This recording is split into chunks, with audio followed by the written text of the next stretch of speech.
I have the privilege of introducing our guest speaker for tonight. So we've been going through a series called Jesus at University this month. We had Dr. Segun Oyedele speak last week, and tonight we've got Mr. David Lee. Come up here. Yeah. David is a good friend of mine.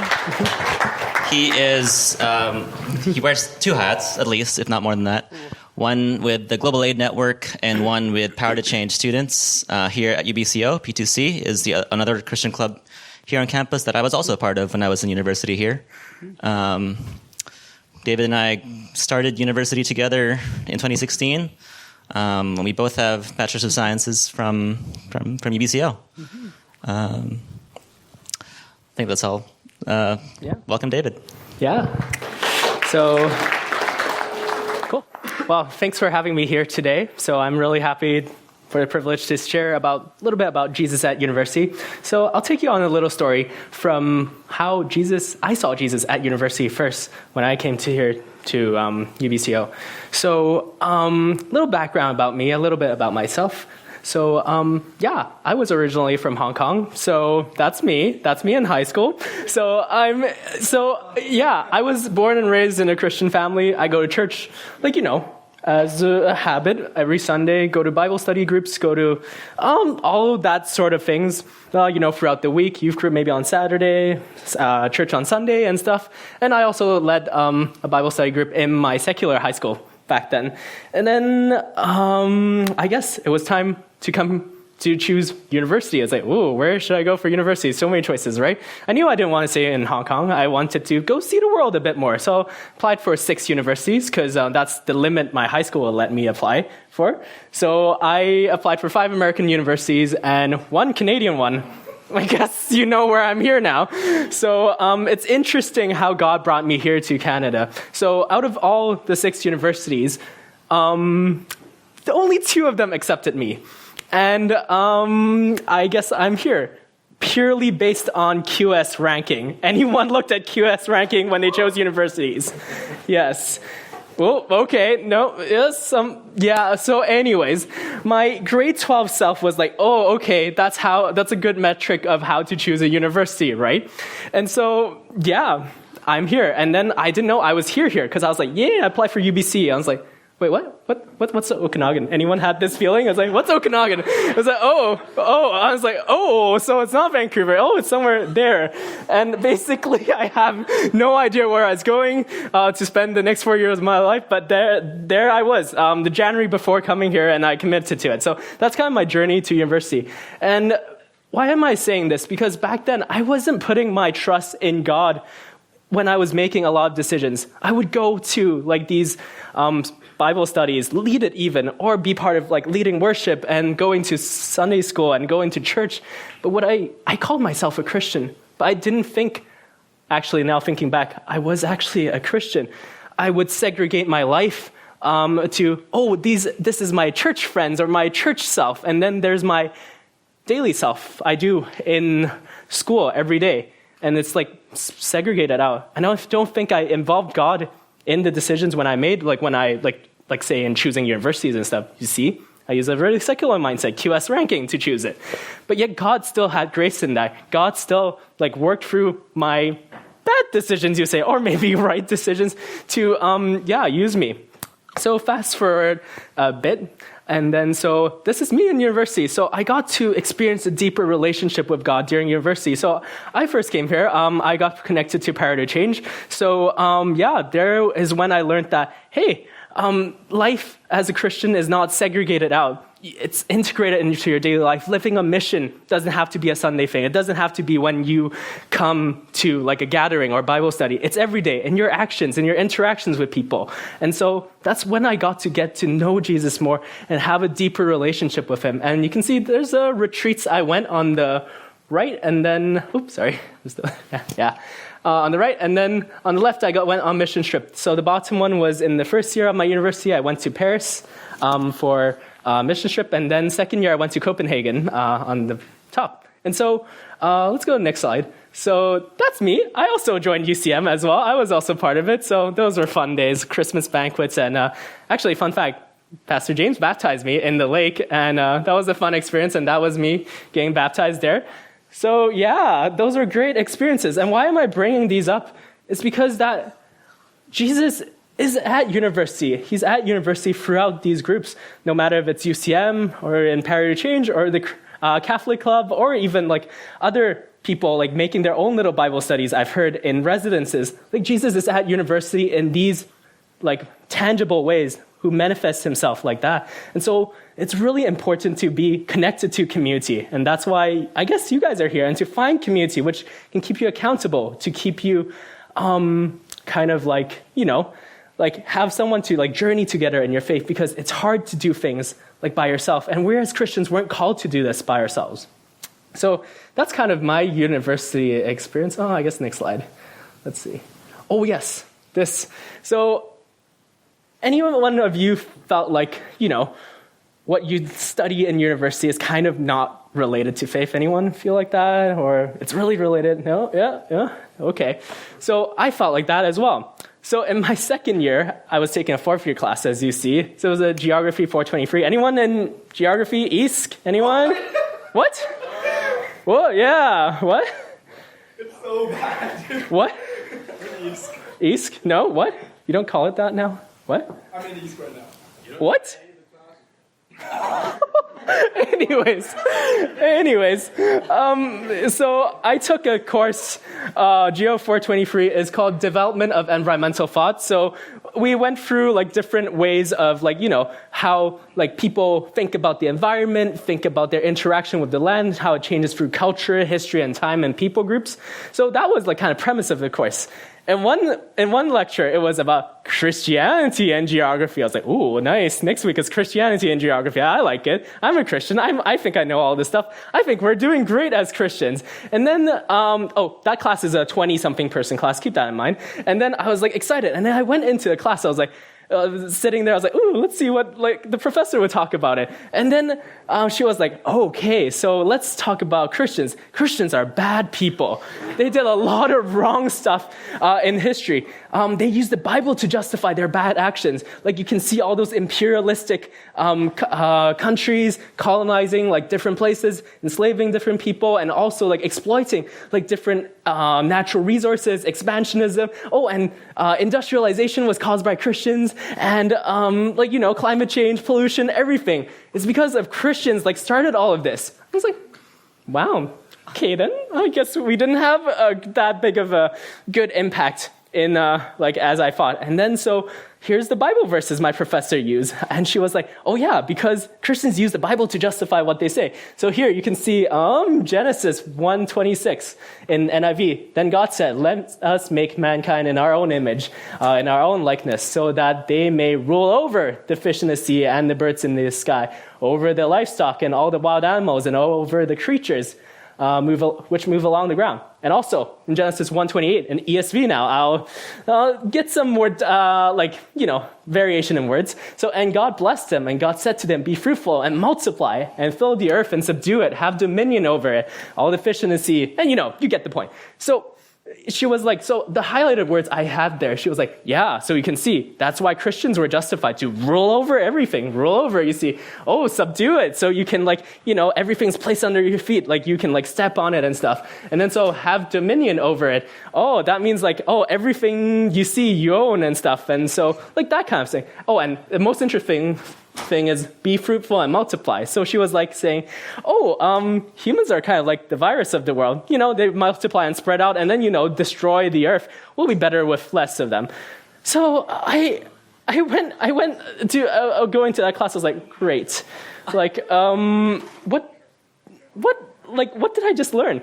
And I didn't say anything during that class, even though it's a 20-person class. I didn't raise my hand. I didn't say anything.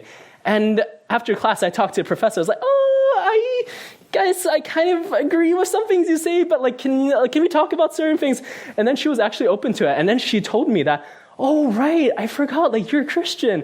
And because I took 2 of her courses before, so I'm actually close to that professor. I still talk to her here and there. And she was like, oh yeah, actually, she's like, oh, I should have prepared this with you. It's like, you're Christian. You actually know the better perspective of it. So, oh, I'm so sorry. Like, maybe that's not a good representation. Maybe not so much. I was like, yeah. I was like, where do you get all these things from? She was like, oh, papers I read, like books I read, and like, peer review papers. I was like, oh, okay.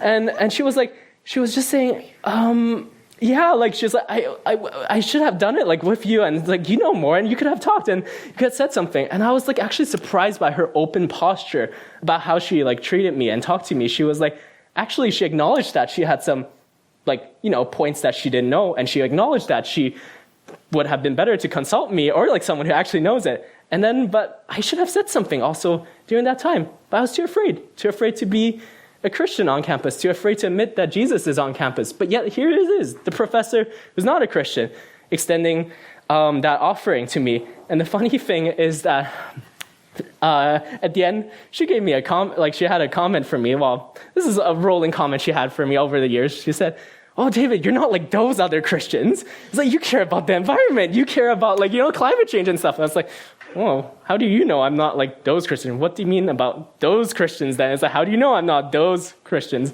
Because they're like, oh, you believe in science. I was like, okay, then. Yeah, I don't know. So it's interesting sometimes. It's actually interesting when you get to know people, how much it disarms you. So maybe just get to talk to your professors, get to chat with them and see what they think. Maybe they're actually very open to it. Yeah. Okay, let's go to the next one. So a little bit about like what I do. As Josh said, I wear multiple hats. I not only do PhD part-time on campus, I'll say. I also use my degree in environmental science and geography in other ways. So I also work for Global 8 Network, which is the humanitarian division of Prior to Change, so PUC. And we have projects across Africa, so I oversee some of them. So we currently operate in Togo and Benin in West Africa, and also down there in Tanzania. So I'm part of the Water for Life initiative of Global 8 Network. So since our inception till now, we've built 3,000 wells and over 1,000 church plants in these countries. And I'm kind of in charge of the environmental programs, sustainability, and long-term development of these programs, making sure that what those Bible verses says, we are actually stewards of these resources God has given us. And we have dominion over those things. And so we can plan well and to use those resources. It doesn't mean that we don't trust God in these processes, but we also means that we can steward those resources well and plan it so that future generations can use it. So that's kind of my work in Global 8 Network. We can go to next slide. And this is kind of what I get to see sometimes. And this is what people think I do every day. And people think I actually, some people still think I live in Benin or Togo. But I'm just oh, I actually don't. I live in Canada. And but this is sometimes I get to see, maybe once a year, I get to go to do village visits and just really get to see the impact of clean drinking water in those lives of people who really need it. And also because of that, we've opened a route, a pathway to share Jesus, share the living water to them, because now their physical needs are met. Now they're open to listening to their spiritual needs, their deeper felt needs in their lives as well. And then, that's actually kind of what I do mostly in the country. Then village visits, I actually sit down with the team to train them on maybe new things, new technologies, or new programs and stuff. Because at the end, I'm just this guy who lives far, far away from them. And they are the hands and feet of our programs and what we do and the work. And so I kind of feel like my role is just to empower them so that they can have the knowledge to bless their villages. They speak their language. They're contextualized. They know what their community needs. So that's kind of what I do there. And next thing is, that's kind of what I actually do on a day-to-day basis at home. People think I go travel, do crazy stuff all the time. That's actually what I kind of do on a weekly basis, which is just Zoom calls, you can see, looking at maps, looking at database, looking at error codes and coding stuff, looking at reports. So, God also works through these mundane things, works through also these data collection things as well. And so, let me see. Okay, yeah, we can go to the next one. So this is one of the villages I visited this summer in Togo. And so this is the old water source before a village has a well provided by us. They usually drink this. This is a water collection pit. And so rainwater will fall down and then you collect water and then they drink from it. Does anyone want to drink from that? I guess not, right? Does anyone want to even use it to, clean stuff? I don't know how much you can actually get cleaned with this. And so that's how much they need water physically. And that's how much they also need Jesus in these situations, because they feel hopeless and trapped in this cycle. And so of poverty and of despair and stuff. And we don't only go there to give them wells, but we also go there to give them training on how to manage wells, community development, gender sensitivity, and we also share a gospel there. So we're not just giving them building infrastructure and giving it to them and saying bye, you're on your own. But we're giving them skills and tools that they can use to help better their lives as well. So and that can give a lot of change. And Jesus also is working in those places and transforming lives that we can't imagine. And so, next slide. So actually, let's take a break from our little programming. I'm going to have a little plug. So this message was sponsored by Global 8 Network, my organization. So why am I saying this? Next slide.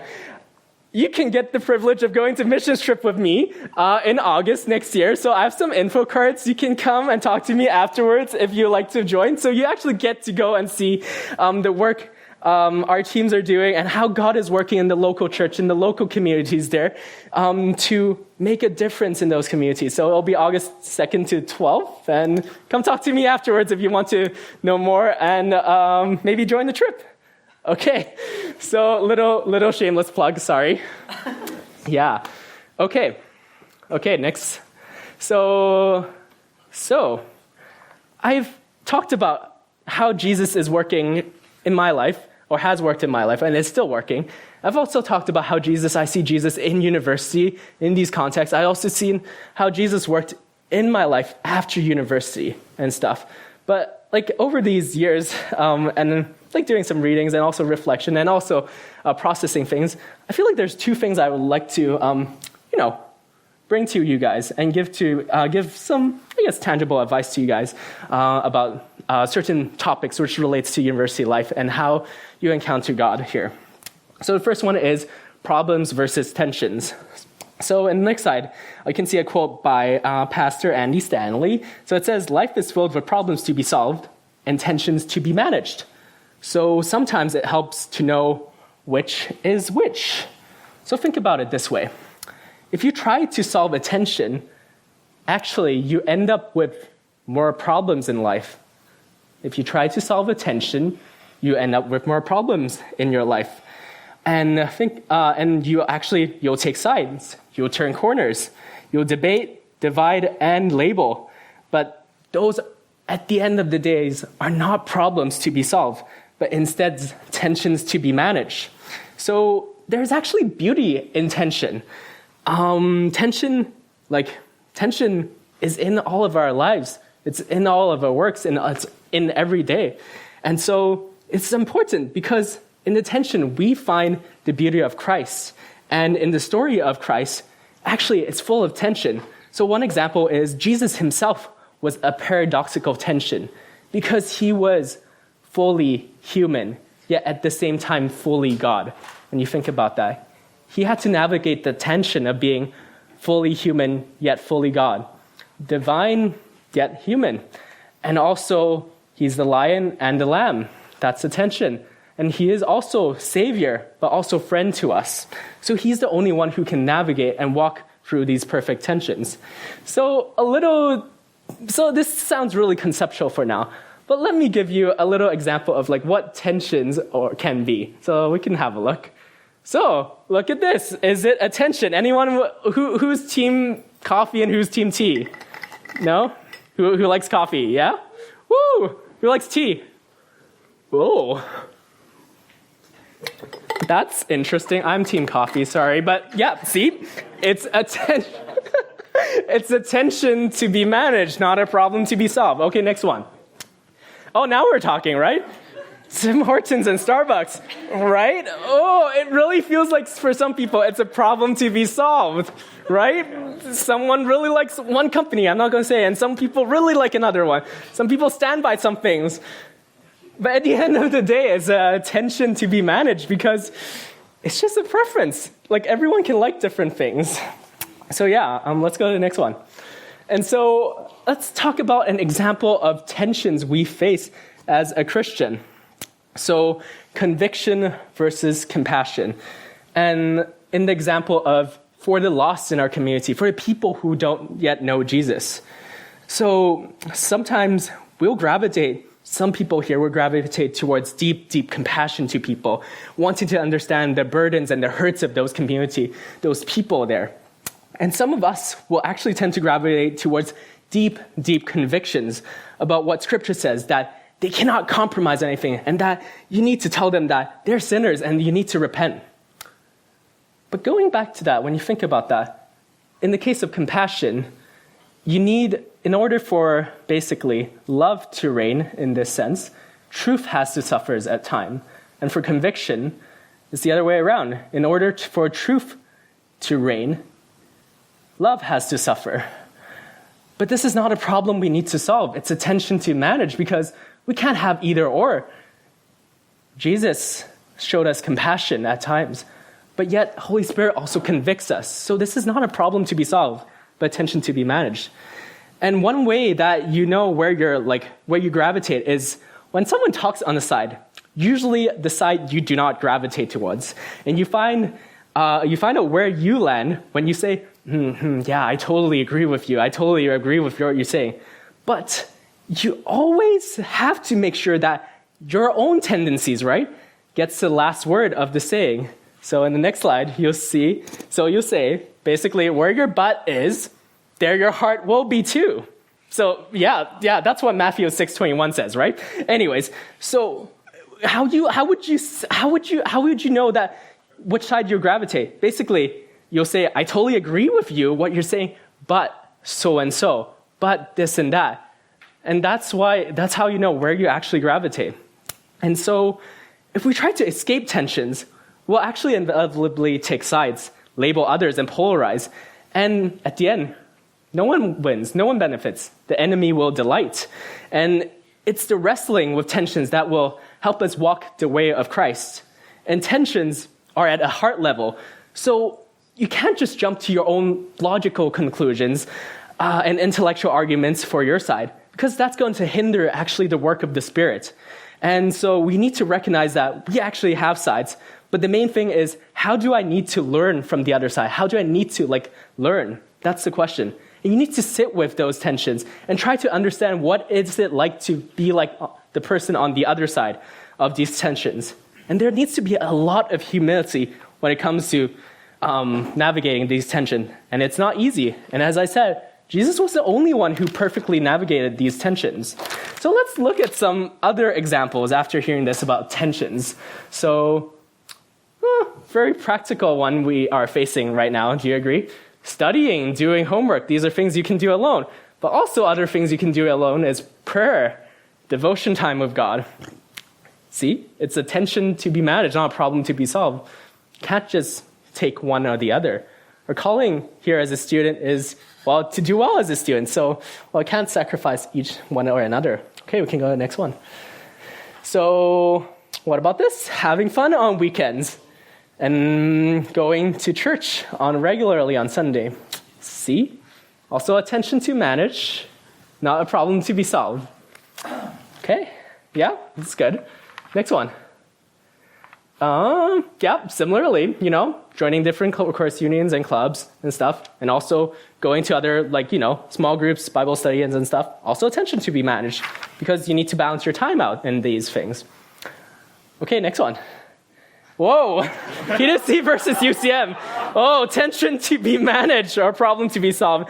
I know those people out there. No, I've heard some interesting stories. So I'm in Create, I'm in clubs, I'm in the booths all the time, and people get chatting, and then usually the biggest question or the thing I hear the most is, PDC, what's it different than UCM? I was like, oh, okay. Oh, sure, I can tell you what physical differences there are, like where we physically meet, the times we meet. Also, by the way, if you're free on Wednesday, 7 p.m., 6:30 p.m., 5139, come check us out. So you know what the difference is. But, and the second question is that, why does there need to be two Christian clubs on campus? Why can't there just be one? Haven't you thought of merging with them? I was like, oh, funny you mentioned. Actually, I am good friends with James, Josh, and I got baptized here. Funny you say that. Does that mean we technically merged? But anyways, so it's like, yeah, and some people present it as like, you can't have two clubs here. We're Christian and stuff, but I'm just saying, like, it's not a problem to be solved, but a tension to manage. Or it's not even a tension. Like, see, I'm here as well. And so this goes towards pointing to another problem or like another tension we face or we see, which is your church versus my church. This might be a thing which people are seeing or feeling. And then, as I said, this is not a problem to be solved, but a tension to be managed. A parallel I would say to people usually is that, why can't we have 2 or more Christian clubs on campus? Because there's so many churches in this world, in this city alone, and so many denominations as well. Like, it's a tension to be managed. It's okay that you like going to your church where I guess maybe none of your other UCM friends are going because you find a good community there, or maybe you just grown up there, or you just like it there. Like, it's not a problem we need to solve and be like, everyone needs to go to that church because everyone's going there. Well, there's beauty in all these differences, and there's beauty in tension. And and I think this will hinder us if we like keep thinking in a sense that, I'm going to this church, this is my church people, or this is your church people, or stuff like that. So good reflection to have. So in conclusion for this slide, for this section, I'll say that life actually just gets more and more complicated, believe it or not, when you graduate, when you grow up, when you get married, when you have a family, when you have kids. Right, James? Yeah. Right, Todd? Yeah. And you'll just have more hats, and so you're bound to there'll be more tensions to manage, and the more responsibilities you have. Like, you'll be wearing different hats all the time. So keep in mind, when you have more responsibilities, most of them are actually tensions to be managed, not problems to be solved. Okay. So next one. Next one I would like to introduce you is Fanatic Discipline, the 20-mile march. This is something I'll tell you about. So I'll tell you a story first, and then, black and white photos, right? Back in those days, yeah. So this is a story about Amundsen's South Pole expedition. So back in 1911, it's the first expedition to reach the geographical South Pole of the world. So 2 teams set up, one which was Roald Amundsen by Norwegian, who was leading the Norwegian team, and Robert Falcon Scott, who led the British team. So actually, let's go next slide. You can see they both set off in the same location. That's a map of where they went and stuff like that. And so both teams set off at the same time. They had same equipment, similar understanding of the environment, same number of people on the team, more importantly, similar skills, but each team experienced a dramatically different outcome and result. So Amundsen reached the South Pole at the end, 30 days before Scott's team reached the South Pole. And on the journey back, Scott's entire team perished and never made it back home. So you can see here, literally one route takes you to life and gives you life. One route literally ultimately leads to death. So that's kind of the point I want to bring out in here. So let's have a look. Next slide. So actually, years later, in 2011, American business researcher James Collins studied Amundsen's and Scott's teams, looked at their diaries, and asked a question: Why are some organizations and teams thrive in uncertainty and even in chaos, and why others don't?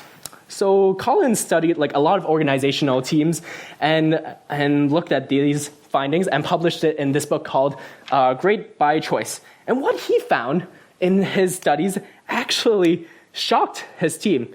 And because they expected to kind of find that organizations and teams which has exponentially greater results in their outcomes are more creative, more visionary, are more charismatic, ambitious, or risk-taking, or bold. But next slide. In reality, it's the opposite. These organizations or these teams were not any of these. So they were not more creative, they were not more visionary, not more charismatic, not more ambitious, not more risk-taking, not more prone to big, bold moves. And is this sometimes how we try to approach things when we try to do our lives? We want to be a lot of these. But his study shows that those people who actually have a bigger impact are not any of these. So actually, next slide, they found 3 characteristics of organizations and teams that demonstrated extraordinary impact than others. And these teams were marked by these 3 things. And these teams were marked by, first, fanatic discipline, second, empirical creativity, and third, productive paranoia. But today I'm only focusing on fanatic discipline.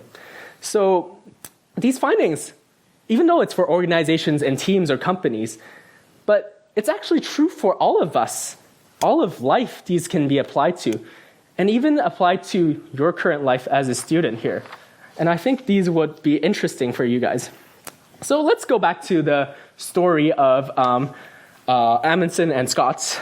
These are the journals they wrote, and they were later published in books and then translated and stuff. So let's talk about how these 2 teams actually approached the expedition really differently, because you see they had a dramatically different result. So firstly, Scott and his British team set out and was determined to take every day as it comes so that they would respond to the circumstances. So on days which is clear weather, it's doing great, they will push hard to the point of exhaustion, walking 40 to 60 miles a day until they couldn't go anymore. And on days that, basically when the weather was bad or stormy, they would camp out and they would hunker down and wait for the opportunity or window to go again. Well, that sounds really logical, right? If it's good, go as far as possible. If it's not good, then sit here and rest. But listen to what Amundsen and his Norwegian team did. Amundsen and his Norwegian team actually took a very different approach to doing this expedition. They were determined no matter what came to them that day. They had a goal to reach, and they also understood that goal well. And on clear sunny days, they would go 20 miles and then rest, knowing that they have accomplished what they set out to do that day. And we're not going to put themselves towards the brink of exhaustion. And on bad stormy days, the same days, Scott and his British team wrote in their journals that, the weather was too terrible for everyone to travel. No one should be out there.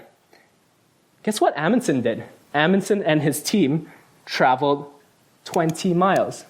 Like they did on a sunny day. Amundsen wrote in his journal, in the same days Scott wrote, Amundsen wrote that, those were terrible days, but yet we still accomplished our goal of walking 20 miles.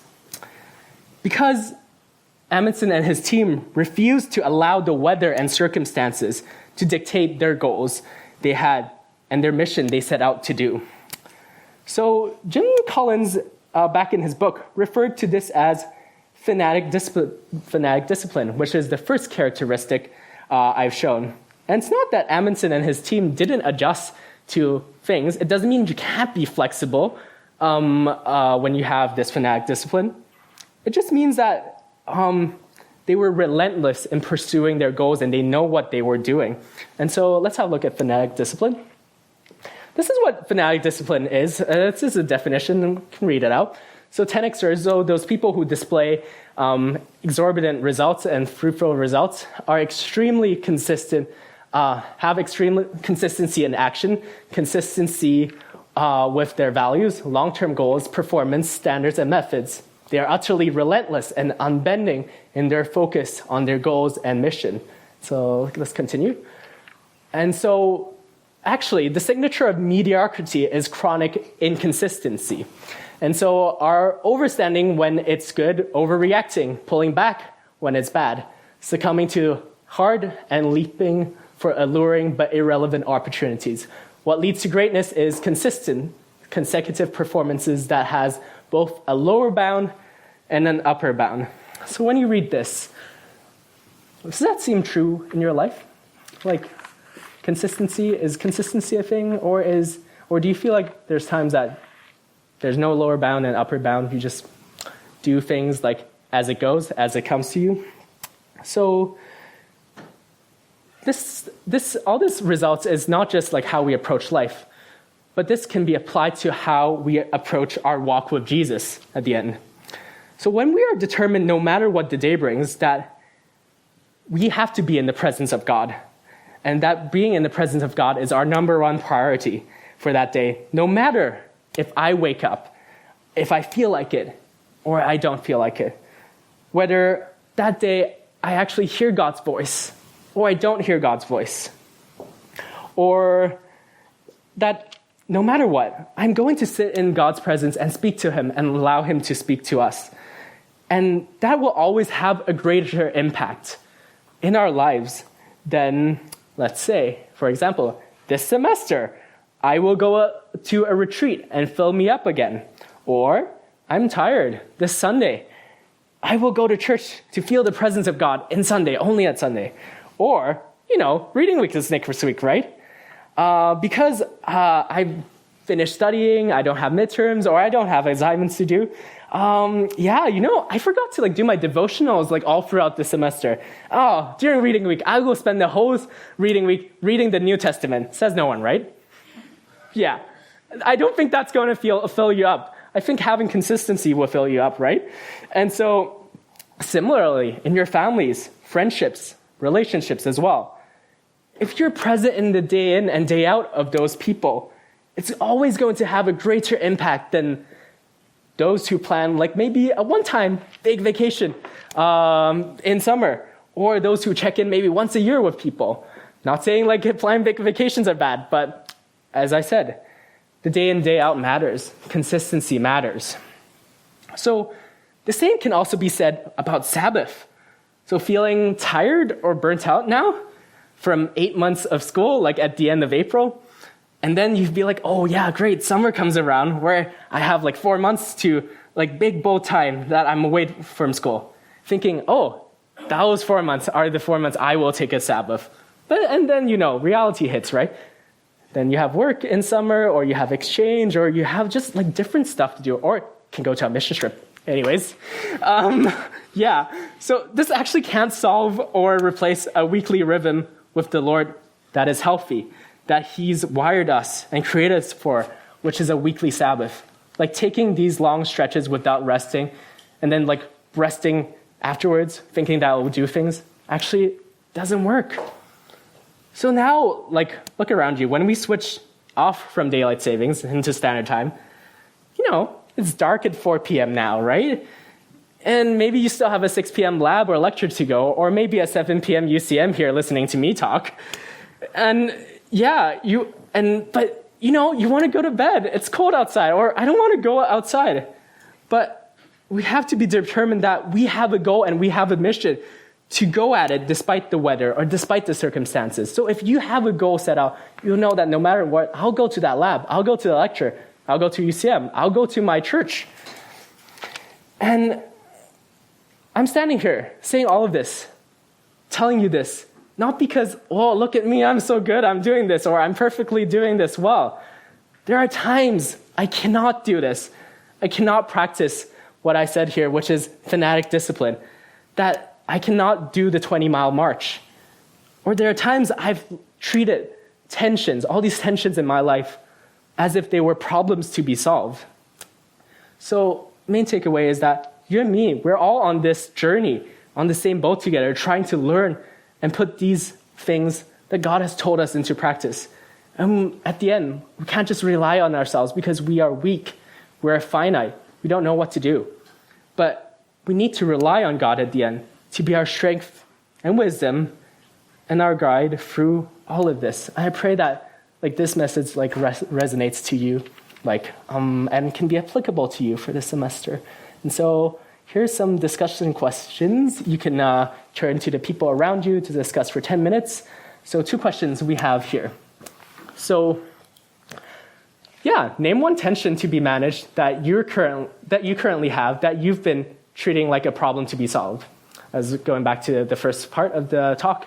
And then second one is name one thing in your life right now that you want to see consistency and practice fanatic discipline. Pray that today will be a restful and blessed day. Thank you.